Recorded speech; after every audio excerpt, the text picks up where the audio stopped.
UFC Fight Night 168 on ESPN Plus 26 Auckland. Dan Hooker versus Paul Felder takes place next weekend, and I am looking forward to this fight card so much. We're going to go through the entire fight card, starting with the early prelims, ending with the amazing main event, giving our prediction and breakdown for every single fight on the card, starting with Priscilla Capoeira versus Shayna Dobson. Capoeira is going to win. Let's move on. Shayna Dobson's 3-3. She looks like a man, and that's the only reason she's in the UFC. Moving forward, Maki Bortolo versus Takashi Saito.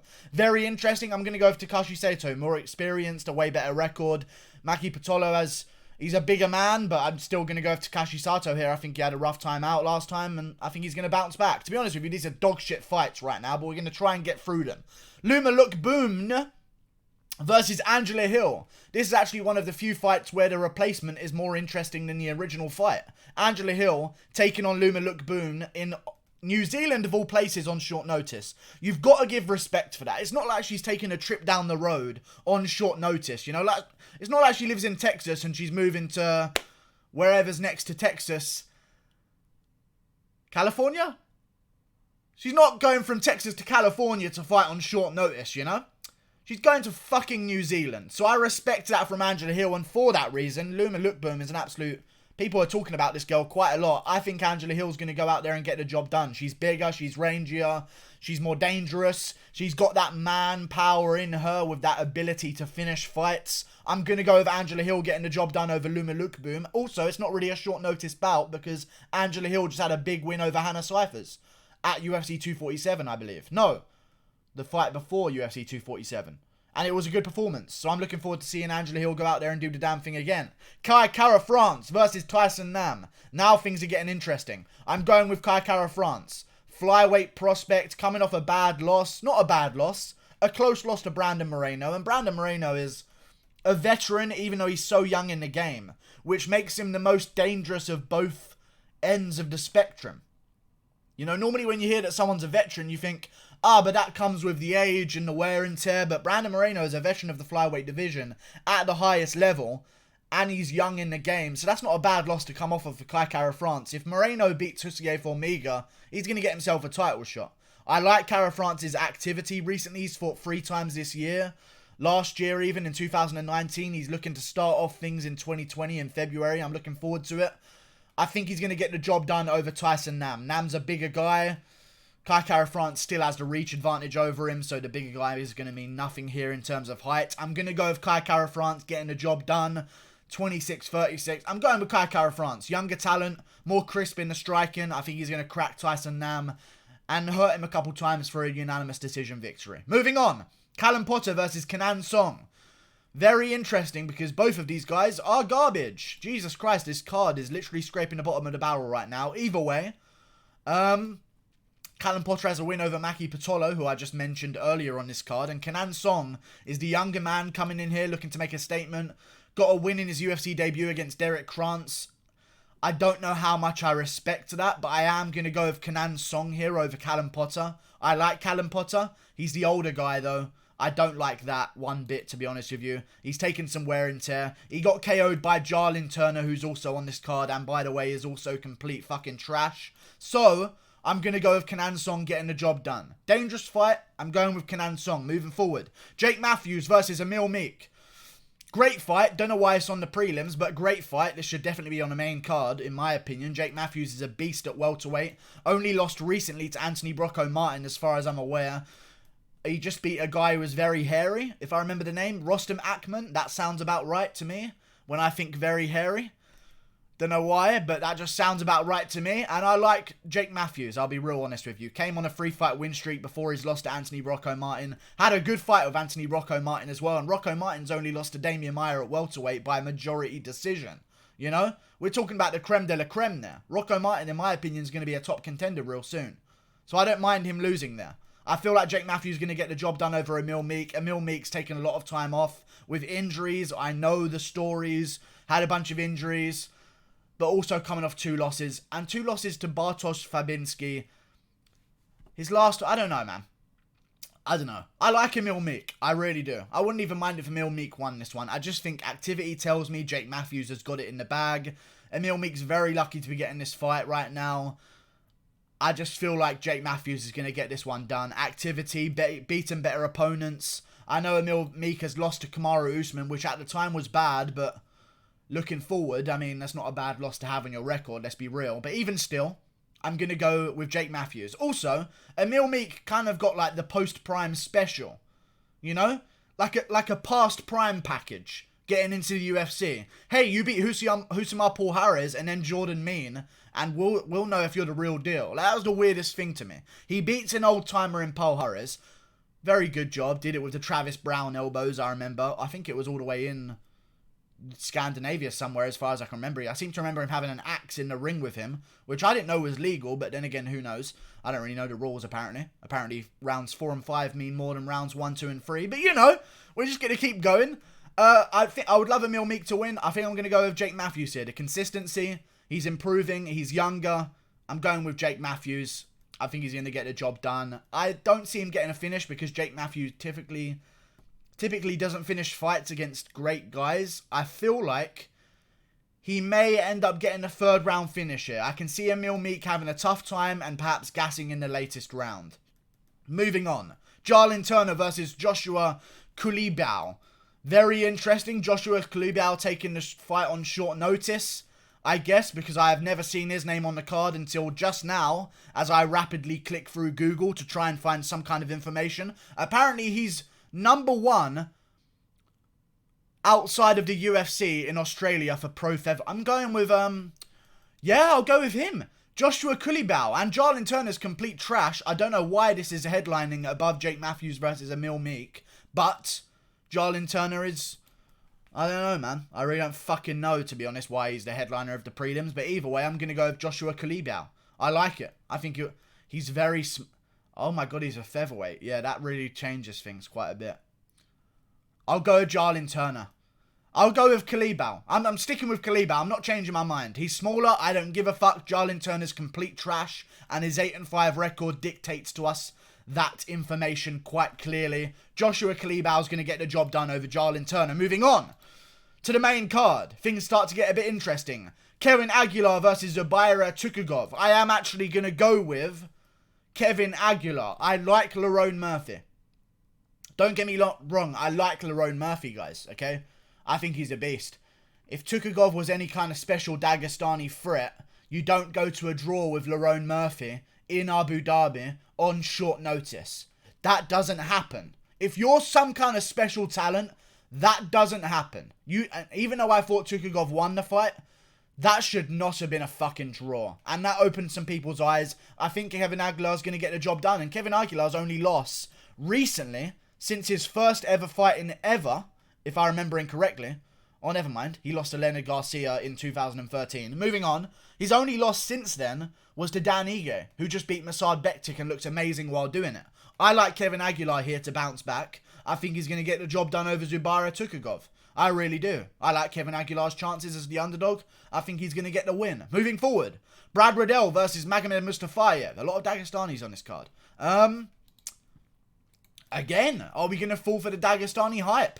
That's all. We got to do a little bit of research here and maybe we'll find out that Magomed Mustafaev's not all he's cracked up to be, you know? Already lost in the UFC, which I'm not a huge fan of, to Kevin Lee. It's not a bad loss to have, to be fair to him. Kevin Lee's a beast, obviously. Beats everyone who isn't top 5, pretty much. You know, moves to welterweight, loses to RDA, who was top 5 at the time. Tony Ferguson. Aya Quinter is a bad loss to have for Kevin Lee. But even still, I don't blame Mustafaev for losing to Kevin Lee. I can't trust the Dagestani, I swear to God, guys. Every time I predict them to win, they lose. Every time I predict them to lose, they win. So, predict accordingly based on what I'm saying here.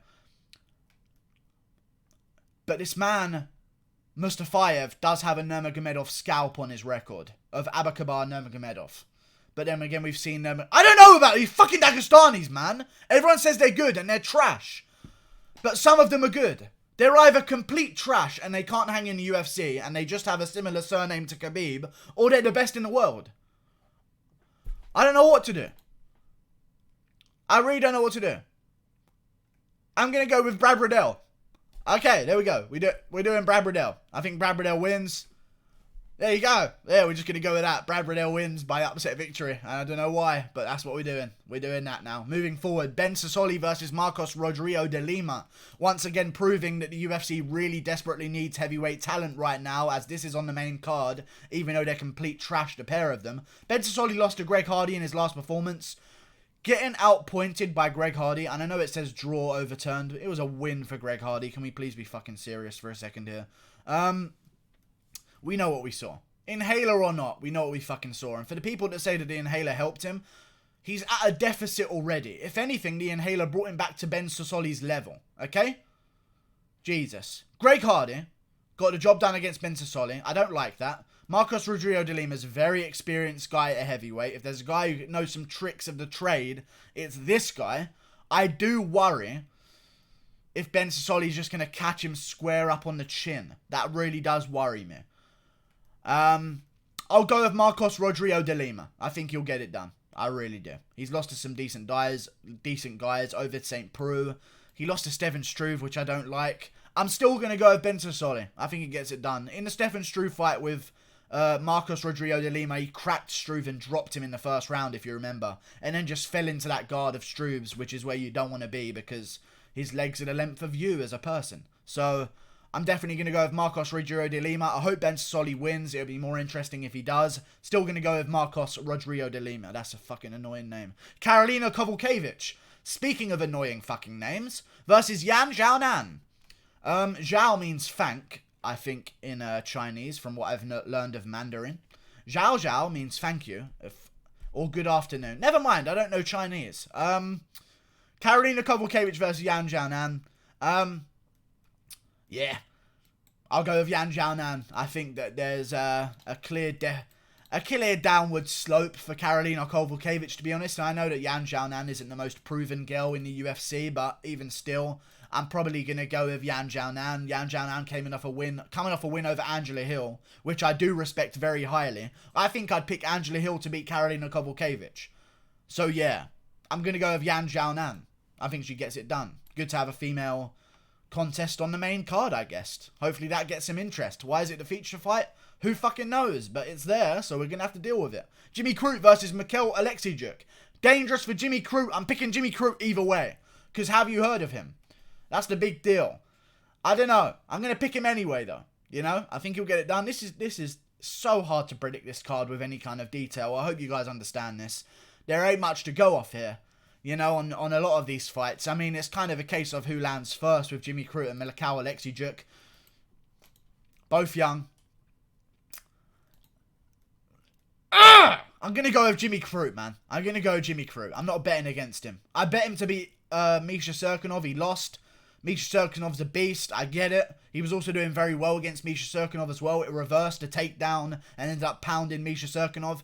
What we found out in Oleksiejczuk's last fight is what happens when he doesn't clip you somewhere in the first minute of the fight. That's what we found out. If it goes past the first 2 minutes with Oleksiejczuk, what happens? And we found out very quickly. Very quickly. He gasses out bad. For a smaller guy in the weight class, he gasses out bad. I feel like Jimmy Crute would be wise to use all of his MMA knowledge in the first round to perhaps try and wear out the arms of Oleksiejczuk. In the second round, cruise to an easy win by decision. I think Jimmy Crute's going to get this one done by unanimous decision.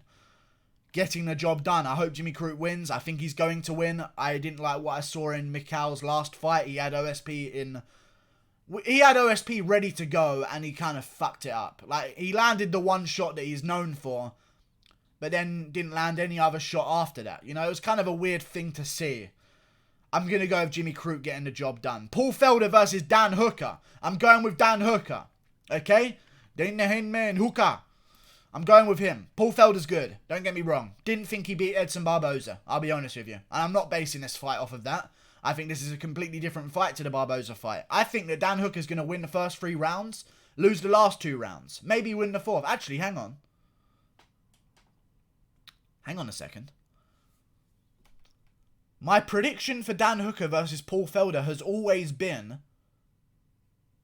Dan Hooker wins the first 3 rounds but loses the last 2.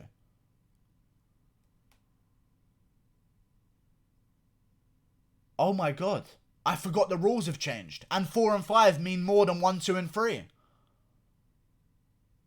I forgot. I literally completely forgot that the rules of MMA changed on the night of UFC 247. And rounds 4 and 5 mean more than rounds 1, 2, and 3. I completely forgot that the rules have changed magically overnight at UFC 247. I completely forgot. My bad. I'm still going to go with Dan Hooker, but that's really worrying me now. I had Dan Hooker winning clear 3 first rounds and losing the last 2 to Paul Felder. But that's not how you win anymore, apparently. So I wouldn't be surprised if Dan Hooker wins the first 3 rounds and they give it to Paul Felder because of Joe Rogan's playground rule, because of the imaginary teachers that show up instead of a bell being rung because it's a sport, you know? So I'm going to go with Dan Hooker. Dangerous fight for him. He's got a fucking long reach advantage. And I'll be honest with you, I said this about Paul Felder before. Older, coming to the end of his career. Didn't think he beat Edson Barboza, but did he do better than Dan Hooker? Yes. I also feel like Edson Barboza is designed to defeat Dan Hooker, to be honest with you. Explosive kicks from the outside. Works well against Dan Hooker. Dan Hooker likes to linger on his lead leg and throw shots with his hands. Bad to do against Edson Barboza. In hindsight, we can see that Dan Hooker versus Edson Barboza was never going to go good for Dan Hooker. But since then, he's proved himself a savage. I don't know who would win between Paul Felder and Al Iaquinta right now. Right now! I don't know who would win between Paul Felder and Al Iaquinta. I'd have to really give it some consideration. We just watched Dan Hooker school Al Iaquinta for 3 rounds.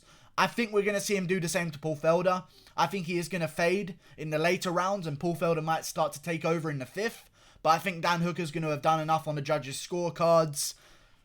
And I think he'll get it done by unanimous decision. Hopefully the judges don't score rounds 4 and 5 more than rounds 1, 2, and 3. Like that made up rule. But you know, we'll go with Dan Hooker here. I like Paul Felder. He's big for the weight class. He doesn't carry power with that size though. You know? He's very big. He's a huge, huge lightweight, but the power isn't there for him. I've never understood it. Maybe he just has tiny hands. I don't know. I'm going with Dan Hooker. Don't see either guy getting finished. I can see Paul Felder wearing on him in the later rounds, but Dan Hooker's going to do enough. Keep him at bay. Blast knees in the middle. Work the body of Paul Felder most likely. Throw a lot of leg kicks, a lot of jabs. A lot of everything from Dan Hooker, to be honest. He throws fucking everything at you. I'm going with Dan Hooker. More versatile. Paul Felder's got one game plan, and if it doesn't work, he's kind of fucked. Wade forward and throw shots. Dan Hooker's too technical for that. And I feel like Dan Hooker's getting better and better every time we see him. I don't feel the same way about Paul Felder. Goodbye. Thank you for watching. Click that button there. Like and subscribe. See you later.